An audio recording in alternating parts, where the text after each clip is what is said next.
Hi, I'm Amy. And I'm Hannah. And we're your passport tour guides. I hope you're wearing your camo today because we're in the city of Thessalonica. That's right, Amy. Thessalonica was a port city in what is now Greece. It was an important military and commercial port, and it was on a major road connecting Rome with Asia.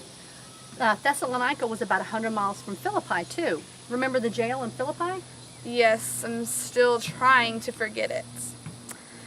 We know Paul started the church in Thessalonica, but he wasn't able to stay with the people there for very long. Yeah, Paul preached in the synagogue in Thessalonica to the Jewish people there. Some of the Jews, the Greek people, and some of the prominent women heard Paul's message and started believing in Jesus. But this made some of the other Jews mad. They started a riot and started searching for Paul and his buddy Silas. Uncle Si again? No, not Uncle Si again. Silas, the associate pastor, remember?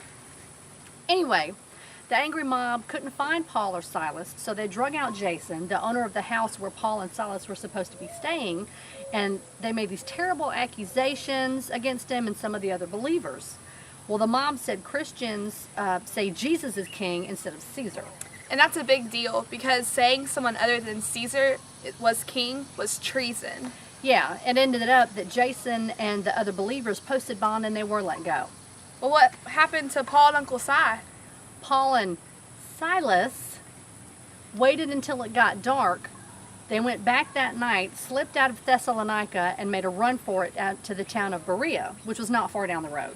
That sounds like a dangerous mission. I wonder if they wore camo. I don't know. We don't know where they were hiding out or how they got away. We just know that they made it. And we know that Paul wrote 2 letters to the church of Thessalonica, and those letters are 1 Thessalonians and 2 Thessalonians. Both letters are fairly short, but we know that they were important. Right. Paul wrote the letters to answer some of the questions that the Thessalonians had to give them some instructions on how to live and how to work. Paul was also trying to clarify some of his teachings about Jesus' second coming. You mean the people misunderstood some of his teachings?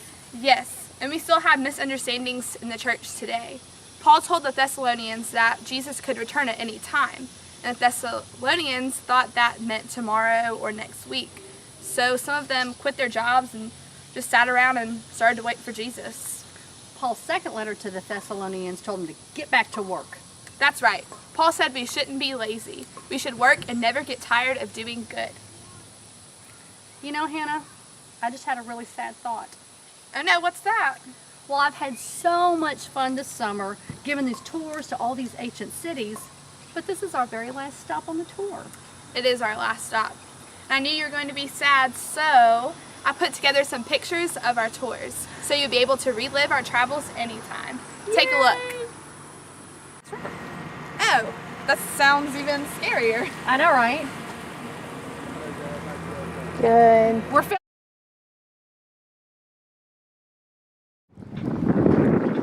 Hi, I'm Amy. And I'm Hannah. Now we're your passport tour guides. Hi, I'm Amy. And I'm Hannah. And that's Max. Anybody got any extra cash? Please get us out.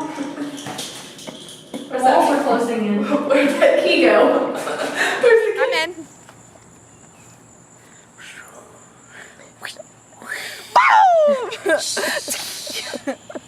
Now I know who the guy that's always driving in the Sonic commercial feels.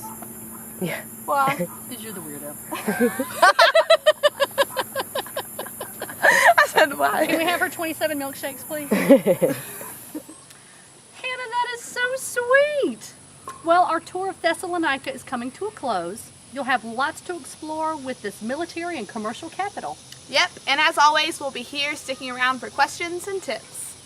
Hannah, we never stick around for questions and tips. I know, but it's nice to offer. Well, we're your passport tour guides, Hannah and Amy, and we hope you enjoy your stay in Thessalonica.